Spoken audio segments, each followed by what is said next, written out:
Yeah, hi guys. So today I'm going to be walking us through how I use Stitch to generate designs for my applications. All right.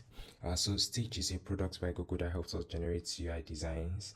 So if you're a mobile developer or a web developer and then you have some quick ideas you want to try out, so you can actually use Stitch to generate designs, which makes it easy for you to code and bring your ideas to life. All right. So in order to do that, first we are going to generate designs for an e-commerce mobile application. All right, so to do that we need to first get a prompt. All right, so to get a prompt we go to ChatGPT to give us a prompt. All right, so we'll paste this prompt here. All right, so you're asking it to generate an e-commerce mobile application with the following screens: the login, the register, the product list, the cart screen, and then the profile screen. And then we are telling it to sort of like beautify everything for us. Yeah, so for the profile screen, I didn't give it any requirements. I just asked it to give me all the necessary features, and then I would hit it. All right, so it's giving us the necessary prompts that we can use to generate the designs. All right, so we'll get this. We'll get this. Right, and then we come to stitches, and then we paste this here, and then we hit generate design. So this is logging me in. Should take a while. All right, so my designs are being generated, so let's give it some time.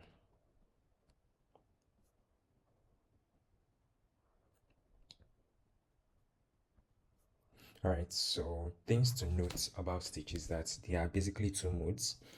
There's the standard mode and then there's the experimental mode. So the experimental mode tends to give you better designs than the standard mode. All right, but with the standard mode you can actually copy your designs to Figma and continue editing it, but with the experimental mode that's not possible. All right, so we have a response, so it is asking us to go ahead, yes, create all of them. So that should take a while. So it is currently sketching it. That should take a while. All right, so let's give it some time.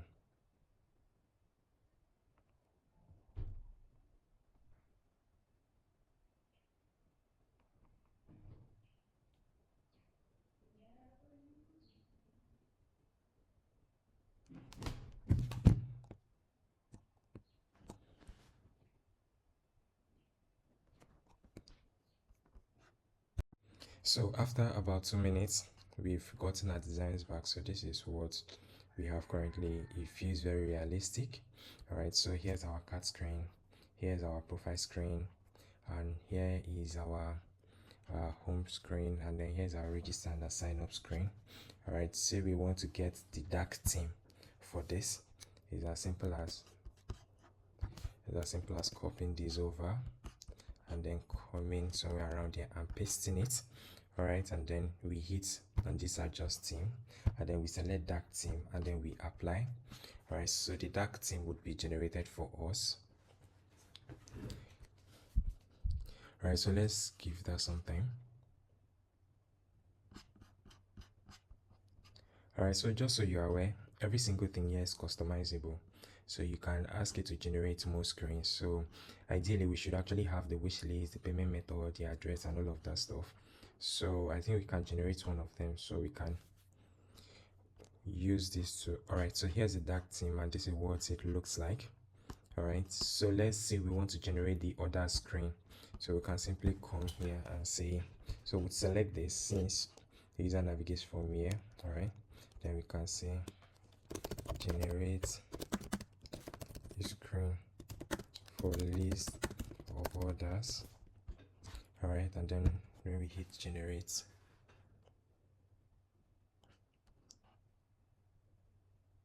all right, so let's give that some time. All right, so after a few minutes we've been able to generate the other screen. All right, so this is it. So there's another visible flaw I noticed with Stitch, which is the first prompts are usually better.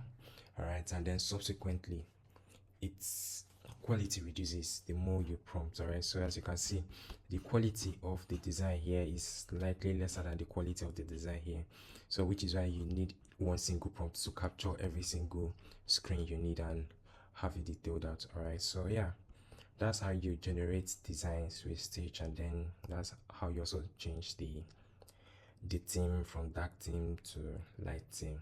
Cheers.